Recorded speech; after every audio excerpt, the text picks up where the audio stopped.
আসসালামু আলাইকুম রহমতুল্লাহ। আমি পূর্ণাঙ্গ সালাম দিই মানে এই জন্য যে কেউ কেউ বলছে আমি নাকি পুরা সালাম দিই না।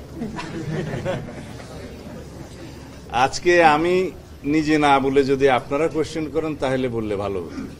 এর ফাঁকে ফাঁকে যদি আমার বলার দরকার হয়, আমাদের ভূমিকাটা হচ্ছে আজকে জাতীয়, আর যারা যারা প্রশ্ন করবে বিশেষ করে রাজীব সামনে আসতে হবে, পিছন থেকে কোনো কোয়েশ্চেন হবে না। হ্যাঁ, আজকে জাতীয় ঐকমত্য কমিশনে সকল রাজনৈতিক দলের সাথে আলোচনা এই জন্য ডেকেছিলেন যে বাস্তবায়নের প্রক্রিয়ায় একটা ফাইনাল স্টেজে আমরা আছি। এখানে সর্বশেষ যে রিকমেন্ডেশন জাতীয় ঐকমত্য কমিশনের পক্ষ থেকে ইন্টারিম গভর্নমেন্টের মাননীয় প্রধান উপদেষ্টার কাছে এবং তিনি সভাপতিও তার কাছে প্রেরণ করা হবে, সেই বিষয়ে আমরা একটা চূড়ান্ত সিদ্ধান্ত নিতে পারি কিনা এই বিষয়ে আজকের আলাপ আলোচনার মধ্য দিয়ে মোটামুটি এই জন্যই বলছি চূড়ান্ত হয়নি, মোটামুটি চূড়ান্ত সিদ্ধান্তের দিকে মনে হয় আমরা এগোতে পেরেছি। এই বিষয়ে নিশ্চয়ই আপনাদের সামনে প্রফেসর আলী রিয়াজ সাহেব ইতিমধ্যে বক্তব্য দিয়েছেন। তার আলোকে যদি আপনারা প্রশ্ন করেন তাহলে পরে আমি উত্তর দিতে পারি, কারণ অনেকগুলো বিষয় আছে আমি নিজে থেকে এখন বলতে চাচ্ছি না।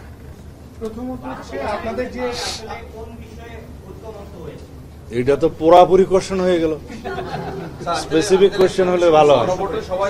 সবাই একমত গণভোটের বিষয়ে আপনার পার্থক্যটা কোন জায়গায়? এখন আপনার পদ্ধতিগত যে পার্থক্য, সময় নিয়ে পার্থক্য, সেটা যদি গুড। আমি বুঝি নির্মাণের শিল্প, সালাম স্টিল বোঝে ডিউরেবিলিটি। সালাম স্টিল, মোস্ট ডিউরেবল স্টিল। রেফারেন্ডামের যে প্রশ্নটা এসছে এটা মূলত আমার বিগত সবার প্রস্তাবের মধ্যে আমি একটা ইঙ্গিত দিয়েছিলাম যে জনগণের কাছে আমরা যাই, জুলাই জাতীয় সনদ গ্রহণ করার বিষয়ে, বাস্তবায়নের বিষয়ে জনগণের সম্মতি আছে কিনা। আমরা এটা একটা রাজনৈতিক সভা, এখানে আমরা সব ফ্যাসিবাদ বিরোধী জাতীয় ঐক্যের মাধ্যমে গঠিত সকল রাজনৈতিক দল এখানে আমরা আলোচনা করেছি, কিন্তু তারপরেও আমরা সকল রাজনৈতিক দল মিলে সমগ্র জনগোষ্ঠীকে রিপ্রেজেন্ট করি কিনা এটা একটা কোশ্চেন। তো সুতরাং সমগ্র জনগণের কাছে আমরা যদি এই সম্মতিটা নেই যে আমরা রাজনৈতিক দলসমূহ এইভাবে জুলাই জাতীয় সনদ আমরা স্বাক্ষর করেছি, অঙ্গীকারবদ্ধ হয়েছি, জনগণ তার পক্ষে আছে কিনা, তখনই হবে জনগণের পক্ষ থেকে এই জুলাই জাতীয় সনদ বাস্তবায়নের জন্য একটা চূড়ান্ত অভিমত এবং সার্বভৌম ক্ষমতার একটা রায়। তো সেই জন্য আমরা বলেছিলাম হ্যাঁ, জুলাই জাতীয় সনদকে পুরোপুরিভাবে যেভাবে আমরা ঐকমত্য হয়েছি উইথ নোট অফ ডিসেন্ট কিছু কিছু ক্ষেত্রে সেটা বাস্তবায়ন করতে নেক্সট পার্লামেন্টের সমস্ত সংসদ সদস্যগণ বাধ্য থাকবে যদি জনগণ তার পক্ষে রায় দেয়। তো সেই জন্য একই সংসদ নির্বাচনের দিনে একই দিনে আমরা আরেকটা আলাদা ব্যালেটে সেই জুলাই জাতীয় সনদের পক্ষে জনরায়টা নেয়ার জন্য বলেছে, সেটাই রেফারেন্ডাম। এই রেফারেন্ডাম অনুষ্ঠানের জন্য আমাদেরকে কনস্টিটিউশনে কোনো অ্যামেন্ডমেন্ট আগে আনতে হবে না, সেই ব্যাখ্যাটা আমি আজকে দিয়েছি, আপনারা হয়তো ইতিমধ্যে শুনেছেন। কারণ রেফারেন্ডামের যে আর্টিকেল 142 যেটা 15th অ্যামেন্ডমেন্টের মধ্য দিয়ে ফ্যাসিস্ট আওয়ামী লীগ সরকার উড়িয়ে দিয়েছিল, সেইটা অলরেডি বাতিল হয়ে গেছে হাইকোর্টের রায়ের মধ্য দিয়ে, সেটা রিইনস্টেট হয়েছে এবং এই রায়টা এখনো বহাল আছে। সেটা যেহেতু এখনো অ্যাপিলেট ডিভিশনে কেউ আপিল করে নাই, এখন সেই 142-তে যে রেফারেন্ডামটা করতে হয় সেটা হচ্ছে কনস্টিটিউশনের কিছু আর্টিকেল এবং প্রিয়াম্বল সহ আর্টিকেল 848, 56 and 142 এগুলো অ্যামেন্ডমেন্ট করতে গেলে পরবর্তীতে প্রেসিডেন্টের স্বাক্ষরের আগে জনগণের কাছে আবার অনুমতি নিতে হয় রেফারেন্ডামের মধ্য দিয়ে। তা আমরা সেই আর্টিকেল 142-তে আরো 2টা আর্টিকেল ঢুকানোর জন্য প্রস্তাব করেছি, সেটা জুলাই সনদে আসবে। সেটা হচ্ছে তত্ত্বাবধায়ক সরকার সংশ্লিষ্ট 58 ক এবং ক 2 পরিচ্ছেদ। এখন আমরা তো সেখানে হাত দিচ্ছি না, সুতরাং ওই রেফারেন্ডামের প্রয়োজন এখন হচ্ছে না। এখন আমরা যদি কনস্টিটিউশন অনুসারে যাই যে আর্টিকেল 142 অনুসারে এই রেফারেন্ডাম যেটা আমরা প্রস্তাব করছি এখন, সেটা 142 অনুসারে হবে কিনা? নো। কারণ কনস্টিটিউশনের সেই সমস্ত অনুচ্ছেদগুলো এবং প্রিয়াম্বল যদি আমরা স্পর্শ করি তখন পরবর্তীতে একটা রেফারেন্ডাম হতে হবে, সেটা হচ্ছে অ্যামেন্ডমেন্টের পরে। কিন্তু এখন জাতির কাছে প্রশ্ন হচ্ছে যে এই গণভোট আমরা জনরায়ের জন্য অপেক্ষা যেটা করছি জুলাই সনদ বাস্তবায়নের জন্য, এখানে রেফারেন্ডাম করতে তো মানা নাই। সংবিধানে আর কোথাও এগুলো বাদ দিয়ে রেফারেন্ডাম করা যাবে না এমন কোনো তো প্রশ্ন নাই, এমন কোনো বিধান নাই। সেই জন্য আমরা বলেছি একটা অর্ডিন্যান্স জারি করা যেতে পারে যাতে ইলেকশন কমিশন এই রেফারেন্ডামটা পরিচালনা করতে পারে। সেই অর্ডিন্যান্সের নামটা এরকম হতে পারে যে জুলাই জাতীয় সনদ 2025 বাস্তবায়নের জন্য অধ্যাদেশ বা বাস্তবায়ন অধ্যাদেশ। সেই অধ্যাদেশে থাকবে যে নির্বাচন কমিশনকে এখতিয়ার দেয়া হলো এরকম একটি রেফারেন্ডাম পরিচালনা করার জন্য জাতীয় সংসদ নির্বাচনের একই সাথে একই দিনে আলাদা ব্যালটে। কিন্তু এই সনদে কি থাকবে, সেই সনদটা জনগণের সামনে উন্মুক্ত থাকবে, ওয়েবসাইটে যাবে, সমস্ত রাজনৈতিক দলের ইশতেহারে, নির্বাচন ইশতেহারে থাকবে, যেটা স্বাক্ষরিত হবে, সরকার এটা প্রকাশ করবে বা নির্বাচন কমিশনও সেটা প্রকাশ করতে পারে জনগণের জন্য। তখন জনগণ বুঝবে যে এই জুলাই জাতীয় সনদ তারা গ্রহণ করবে কি করবে না।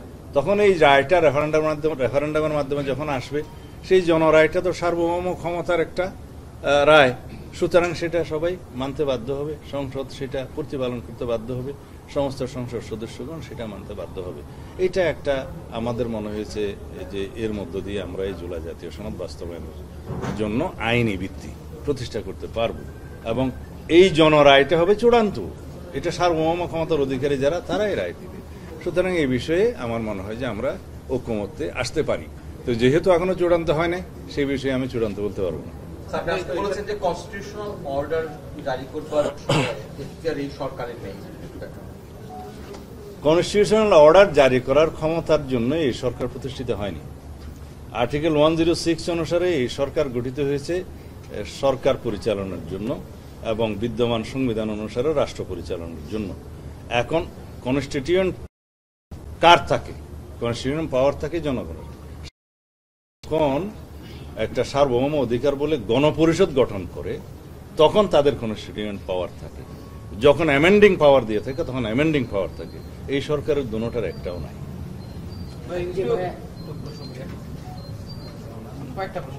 সামনে এসে বলতে হবে।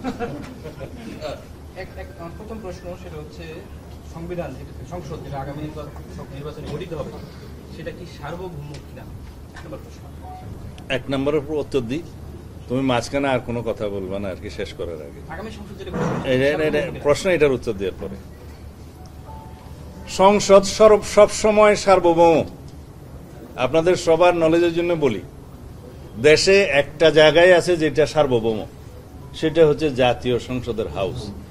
এবং আর্টিকেল 78 অনুসারে জাতীয় সংসদের অভ্যন্তরে যে সমস্ত প্রসিডিং হবে, যে সমস্ত কর্মকাণ্ড হবে, তার বিরুদ্ধে কোনো আদালতে প্রশ্ন তোলা যায় না। এবং এক সেকেন্ড কথা বলি, এই জন্যই তো বলি যে মাঝখানে কথা বলো না ভাই প্লিজ। সার্বভৌম এখতিয়ার সেটা জনগণ তার সার্বভৌমত্ব প্রতিনিধিত্বের মধ্য দিয়ে সেই সংসদকে দেয়। সেই জন্যই সার্বভৌম সংসদ সার্বভৌম ক্ষমতার বলে আইন প্রণয়ন করে, সংবিধান প্রণয়ন করে, সংবিধান সংশোধন করে ইত্যাদি করে। সুতরাং আর কোনো হাউস, আর কোনো বডি রাষ্ট্রের মধ্যে কিন্তু সার্বভৌম নয়। এই প্রশ্ন আশা করে আর কখনো করবেন। তাহলে আমার এবার দ্বিতীয় প্রশ্ন, যেহেতু সংসদ সার্বভৌম, সেহেতু গণভোট দিয়ে আপনি আগামী সংসদকে কি বাধ্য করতে পারেন কিনা যে তোমাকে এগুলা করতে হবে? আপনি ছেলে মেয়ের সর্বসম্মতিতে বিয়ে, I got your point. তাকে ছেলে হবে না মেয়ে হবে, I got your point.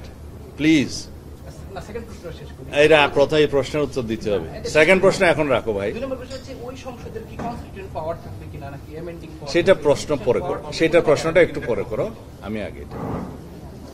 Successor পার্লামেন্টকে আগের পার্লামেন্ট কখনো বাধ্যতামূলকভাবে কিছু করার জন্য বলতে পারে না, বিধান করতে পারে না, বা পাওয়ার কার্টেল করতে পারে না। যেটা 15th অ্যামেন্ডমেন্টে article 7A and B এর মাধ্যমে বিগত সরকার করেছিল, সেটা অলরেডি আনকনস্টিটিউশনাল ডিক্লেয়ার হয়ে গেছে এবং হয়ে গেছে যে এটা known as it was not there. যেহেতু জনগণের সার্বভৌম ক্ষমতা ওই আর্টিকেলের 7 অনুসারে বলা আছে যে জনগণই হচ্ছে চূড়ান্ত ক্ষমতার রাষ্ট্রের মালিকানা এবং জনগণের ইচ্ছাই হচ্ছে চূড়ান্ত। সুতরাং সেই ইচ্ছাকে বাইন্ডিং করে দেয়া হলো পরবর্তী পার্লামেন্টের জন্য, যাতে তারা কিছু কিছু বিষয় 1/3 অব দি কনস্টিটিউশন যাতে অ্যামেন্ড না করতে পারে। সেটা নাল অ্যান্ড ভয়েড হয়ে গেছে, আনকনস্টিটিউশন হয়ে গেছে। এটা হচ্ছে অ্যান্সার। সেকেন্ড অ্যান্সার হচ্ছে যে জনরায় পার্লামেন্টের উপরে ইম্পোজ করতে পারে কিনা। জনরায় হচ্ছে চূড়ান্ত এবং সেই জনরায়ের মাধ্যমে জনগণই বলবে যে আমরা এই সংস্কারগুলো চাই এটা ইম্পোজ করা নয়, সেটা জনগণ তাদেরকে রায় দেয়া যে জনগণ এটা চায়। কিন্তু পার্লামেন্টে আসার পরে সেই পার্লামেন্ট আর কোনো বিধান এমন করতে পারবে না যে পরবর্তী পার্লামেন্টে এই করতে পারবে না, সেই বিধান হতে পারবে না। আচ্ছা, তাহলে সেক্ষেত্রে একটা বিতর্ক, একটা যুক্তি আসবে যে ধরেন আগামী নির্বাচনে জুলাই বিরোধী লোকজন সংখ্যাগরিষ্ঠতা পাইলে এমপিরা তারা এটা করলো না, দেন হোয়াট?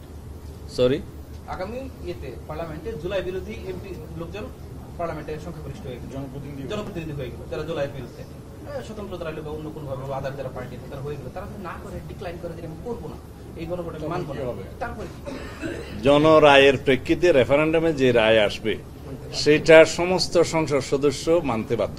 তাহলে কি নির্বাচনে হলফনামা থাকবে যে এই গণভোটের হলফনামার দরকার নাই তো। রেফারেন্ডামটা কেন হচ্ছে? রেফারেন্ডামটা হচ্ছে জনগণ কি বলে জুলাই সনদ বাস্তবায়নের পক্ষে না বিপক্ষে। যখন পক্ষে বলবে তখন সেই সংসদ এবং সংসদ সদস্যগণ সেটা মানতে বাধ্য। হ্যাঁ, পরবর্তী পার্লামেন্টের কোনো অধিকার সেই সংসদ আবার খর্ব করতে পারবে না, এটা অন্য জিনিস। তারা যে মানতে বাধ্য, এই যে বাধ্য করা, এর সোর্স অফ পাওয়ার এটা কি গণভোট? এটা আর্টিকেল 7 তো আমি 3-4 বার বলেছি যে জনগণ হচ্ছে রাষ্ট্রের মালিকানা এবং supremacy of the constitution article 7-এ বলা আছে। সুতরাং এই জনগণের যে সার্বভৌম এখতিয়ার এবং অধিকার তারা প্রতিনিধির মাধ্যমে দিচ্ছে, তাদের রায়টা দিচ্ছে, সেই প্রতিনিধিগণ সেটা মানতে পারবে। গত 3 মাস আমাদেরকে যেটা বারবার বলছেন আর্টিকেল 7 দিয়ে যে জনগণের এই সার্বভৌম অভিপ্রায় আর্টিকেল 7(1) যেটা প্রতিফলিত হয় সংসদের মাধ্যমে। তো আগামী সংসদ কি সেই সার্বভৌম এখতিয়ার জনগণের অভিপ্রায় প্রতিফলন করতে পারবে না? আপনি যদি তার গণভোট আগে দেন, দিয়ে তার বাধ্য করে যে তোমাকে এটাই করতে হবে, এটা তাহলে তো এটা সাংঘর্ষিক হয়ে এইখানে যাবে। হচ্ছে একটা থিন লাইন অফ ডিফারেন্স। পার্লামেন্টের নির্বাচিত হওয়ার পরে সেই পার্লামেন্ট পরবর্তী পার্লামেন্টের অধিকারকে কার্টেল করতে পারে না, কিন্তু এই পার্লামেন্টে গণরায়টা রেফারেন্ডামটা নেওয়া হচ্ছে এটা বাস্তবায়নের জন্য। সেটা বাধ্যতামূলক এই জন্যেই যে রেফারেন্ডামের মাধ্যমে সেটা জুলাই সনদ গ্রহণ করার জন্যই আমরা তোমাদেরকে নির্বাচন করছি। সেই জন্য আমি বলতেছিলাম যে নির্বাচনের অঙ্গীকারনামার মধ্যে যেরকম থাকে আপনি প্রার্থী হলে আপনাকে দিতে হবে যে গণভোট যেটা রায় হবে সেটা আপনি মানবেন। ভাই, এগুলা তো জবাব দিছি, তুমি কোয়েশ্চেনটা কেন একই কোয়েশ্চেন?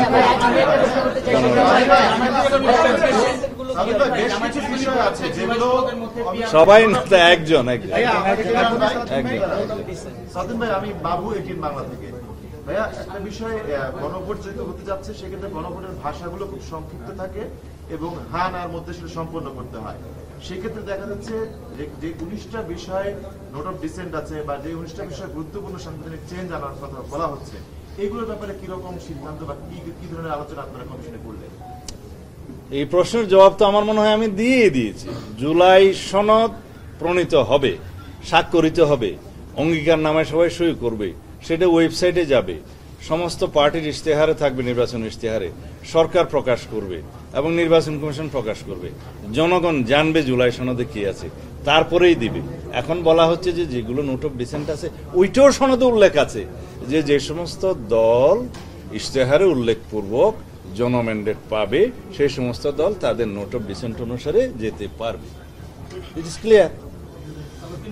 এখন বলেছে যে জুলাই সনদে পিআর এর কথা উল্লেখ হয়েছে, জুলাই সনদের ভিত্তিতে যদি নির্বাচন হয় না, জুলাই সনদে পিআর এর কথা বলা আছে, বাট সেই পিআর এর গঠন প্রণালী সম্পর্কে আমাদের নোট অফ ডিসেন্ট আছে আর কারো কারো নোট অফ ডিসেন্ট আছে, সেটা তো অঙ্গীকারনামায় থাকবে যে যারা ম্যান্ডেট পাবে জুলাই সনদে তারা তাদের মতো করে যাবে। তখন জনগণ তো রায় দিবে সেই জুলাই সনদের বিষয়ে, স্পেসিফিক কোনো একটা আইটেমের উপর তো না। আপনি সেকেন্ড করা লাগবে কেন? আরপিইউতে এই অর্ডিন্যান্স জারি হলে আরপিইউতে কোনো চেঞ্জ লাগবে বলে মনে হয় না। হ্যাঁ, সেই জন্যই তো আলাদা জুলাই জাতীয় সনদ বাস্তবায়নের জন্য অধ্যাদেশ, সেটাতে গণভোট করার জন্য যে অর্ডিন্যান্সটা করা হবে সেটা করলে আরপিইউতে আর চেঞ্জ লাগবে বলে আমার মনে হয় না। পরবর্তী সংসদই এই সাংবিধানিক সংস্কারগুলো করছে, এটা আমরা তো করতে পারি। পরবর্তী সংসদ না করে আর কে করবে? আপনি বললেন যে গণভোটের সার্বভৌম কি যেন না, সেইটা যাই করা হোক পরবর্তী সংসদ না করে কে করবে আমাকে বলো আগে। আপনি বললেন যে গণভোটের আর কোনো ফোরাম আছে? মানে সার্বভৌম সেই ক্ষমতা আছে, আপনি সেটা বললেন। জনগণের আচ্ছা, আমি একটা প্রশ্ন করি, গণভোটের সেটার ফোরামটা কি? ফোরামটা হচ্ছে সংসদ। সুতরাং এই যে পরবর্তী সংসদ নিয়ে অনেকে বলে যে তাইলে পরবর্তী সংসদ ছাড়া আর কি ফোরাম আছে যদি আপনারা বলে দিতেন। আমরা ভাইয়া খুশি। তাহলে আপনাদের যে বললেন যে শেষ গণভোটের পরে, তো তারপরে আপনার ওই গণভোট শেষ হওয়ার পরে যখন পরবর্তী পার্লামেন্ট হবে, তো সেই পার্লামেন্টে অনেকগুলো পার্টির প্রস্তাব হচ্ছে সেটা কনস্টিটিউট অ্যাসেম্বলি হিসেবে কাজ করবে, এই ধরনের basic structure- এই ধরনের সেটা প্রস্তাব, কিন্তু সিদ্ধান্ত যেটা আসবে চূড়ান্ত ঐক্যমতের ভিত্তিতে যেটা স্বাক্ষরিত হবে, সেখানে বলা হচ্ছে এই যে মৌলিক বিষয়গুলো সংবিধানের সংস্কার হবে বা সংশোধন হবে, সেই বিষয়গুলোর ব্যাপারেই তো রেফারেন্ডামটা হচ্ছে। তো সুতরাং এখন যদি কেউ বলে যে সেটা কনস্টিটিউয়েন্ট অ্যাসেম্বলি কিনা, গণভোটটা কেন হচ্ছে? এই একই বিষয়গুলো গ্রহণ করার জন্যই তো হচ্ছে। সেকেন্ড একটা গণভোটের কথা সেটা হচ্ছে যখন মৌলিক বিষয়গুলো অ্যামেন্ডেড হবে, তখন যেহেতু 142 এখন রিইনস্টেট হয়েছে, তার প্রেক্ষিতে একটা রেফারেন্ডাম পরবর্তীতে হবে, সেটা পার্লামেন্টের বিষয়। Thank you very much.